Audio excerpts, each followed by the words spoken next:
Can I just ask a question that I should have asked General, still to do with this WhatsApp, in the same vein as my last question to you.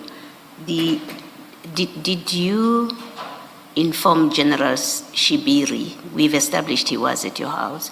Did you inform him that Sergeant Nkosi would also be coming to your house?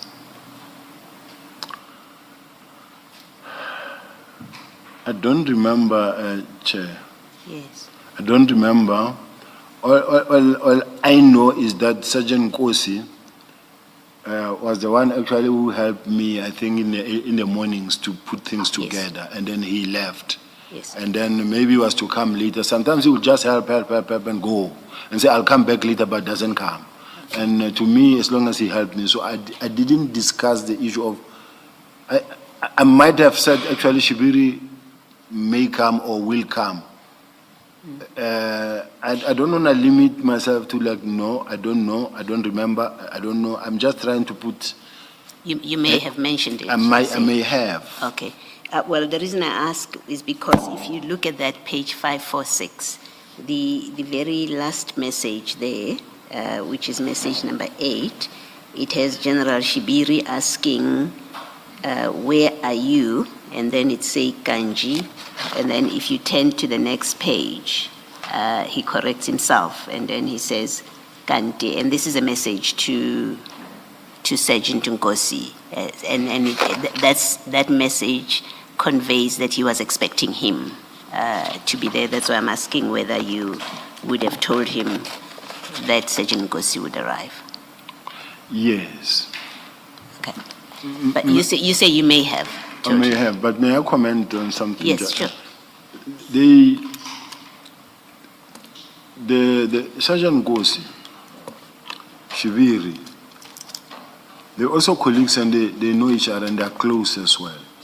At work, you will have people that you have a good relationship with and that you may not have a close relationship. So, to me, it's not a surprise even when they ask one another whether you're coming or not. Okay, to your house? Yes. Okay, that's fine. And then before Ms. Hassan moves on to a different topic, let me just clarify something from the discussion that we had yesterday. And this relates to the circumstances in which Mr. Kawula was arrested. Ms. Hassan, are you still going to go to that, or you're done with that topic? I'm done with that topic, okay. Commissioner. You explained to us the team, there's a team, I think it's Brigadier Ramangwa, who was responsible for this. And then clearly we know that Sergeant Nkosi got involved in the way that it is being described. What I wasn't sure about is how does that case, and this comes from something that you had said earlier in your evidence about some matters being provincial, being at province, being dealt with at province. How this matter of Mr. Kawula, how does it become a matter at national level? If you could just explain how the system works. Does it mean a complaint was laid at national head office, that it's not being dealt with by province, that you got involved in it? If you just explain those processes. If you remember, Commissioner, yesterday I did mention that actually the matter, the warrant of arrest, it was reported and warrant of arrest applied for by the province office, number one. Number two, and I don't know how the warrant of arrest got to, or the warrant of arrest, which means it might have been sent to me as well, or to Brigadier Ramangwa. Brigadier Ramangwa is where? At national or province? At national. Okay. And then also working with the tracking teams, all the tracking teams. So in that capacity, he will get it as well because he's at national office and is able to disseminate it to different provinces that has got tracking teams to say he is at head office and we have a database of all the warrant of arrest and all the people that must be tracked down. So that is why he will have access to that. And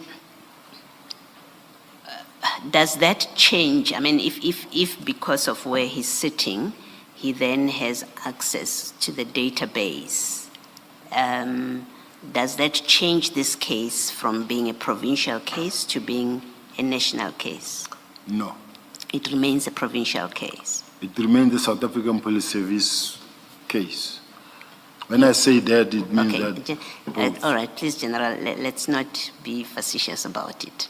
I am asking the difference between a provincial, I know they're all SAPS cases. Please accept, I understand that.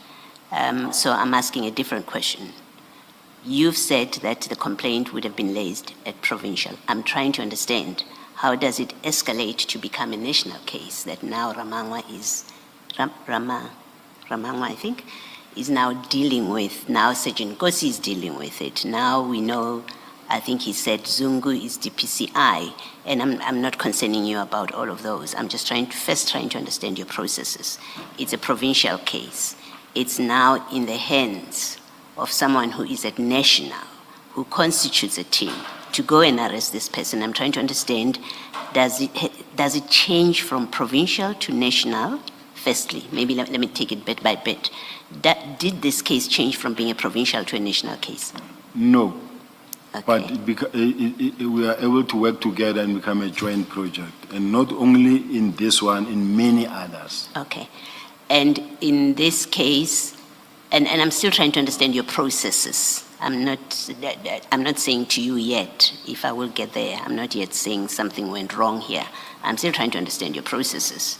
So from how, now that Mr. Ramangwa or Brigadier Ramangwa is dealing with it, where is the role of the province to whom this complaint was laid? I mean, my layman expectation would be it remains a provincial docket. The investigating officer would be a provincial person.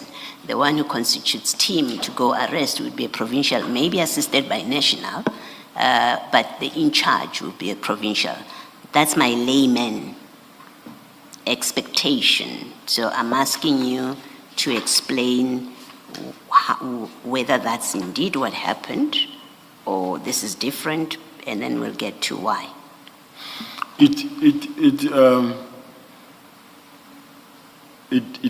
happens that when a matter is reported at provincial office, sometimes you find that because they are overwhelmed by the situation, bearing in mind the number of cases each investigator is having, sometimes you find a difficult complainant or a complainant who's desperate or who is crying, who also reports to head office or to a minister or deputy minister or to the national commissioner, some even to the president.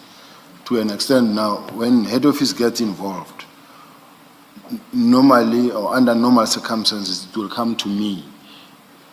From any minister, deputy minister, it will come to me because I'm the one now in charge of all of them.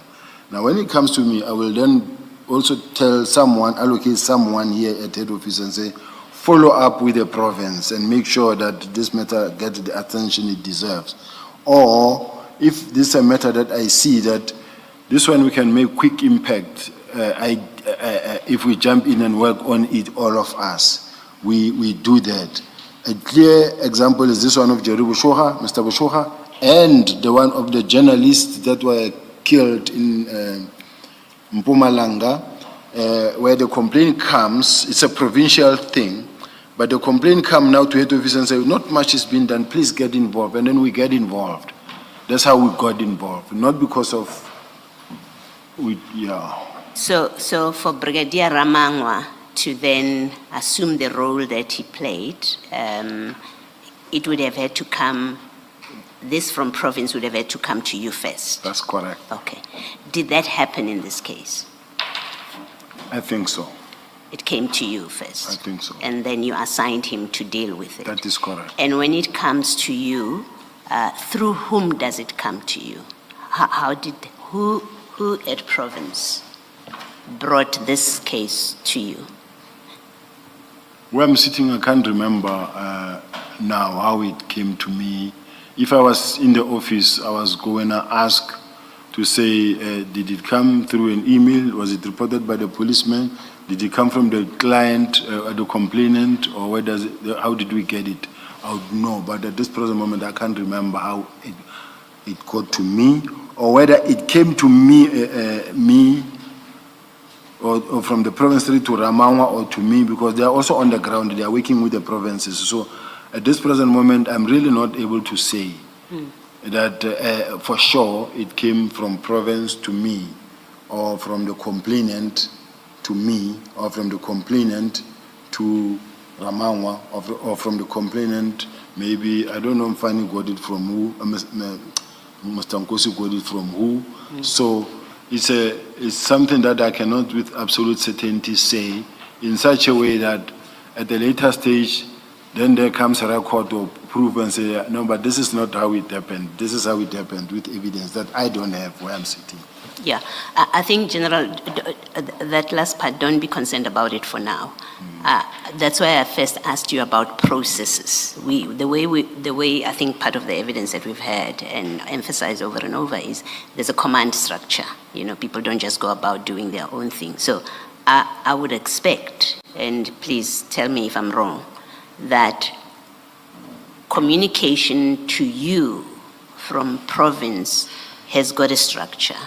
There's a way of communicating, a command, I think. That's what the language that has been used, that a police officer who's sitting in Sentin police station can't just pick up the phone.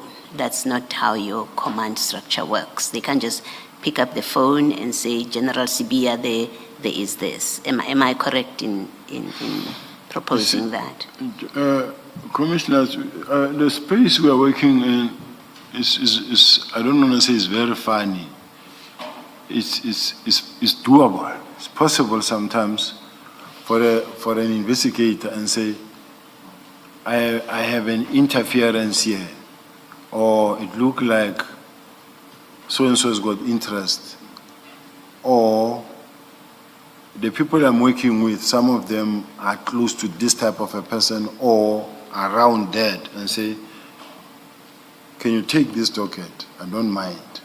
Then the an investigator can arrange that this docket go up there. Like, it just can happen anyway. It's not always the case where I have to write a letter to the provincial commissioner or to the deputy provincial commissioner. It's how it's supposed to work under normal circumstances, or from the provincial commissioner to head office. Like in the case of Mr. Boshoha, I personally contacted the deputy provincial commissioner. I don't know whether it was in writing or telephonical, but I did speak to him, and then they did, initially for quite some months, in between, or weeks, they were not sending it, and nothing was happening on the case. Up until I then, or it was after I got that call from a visit from Mr. Boshoha's brother-in-law. That's when I called them now and say, we want that docket, and I think they give us a duplicate, but they didn't give us everything. They did give us a docket, and then that's when I allocated a bigger team to run with the matter. So what I'm saying, Commissioner, is that there's no hard and fast rules on the process itself. It may have some gaps in terms of communication, or in terms of how, strictly speaking, things could work. And another last example is this one. Let's say from KZN, initially when they say we got a call from organized crime, they needed assistance. Then organized crime says, we never. And then comes the issue of, no, General Kumalo from CI made it what do you call it, from intelligence, and then we then intervene from that angle as from General Kumalo. Yes. Yes. Yes.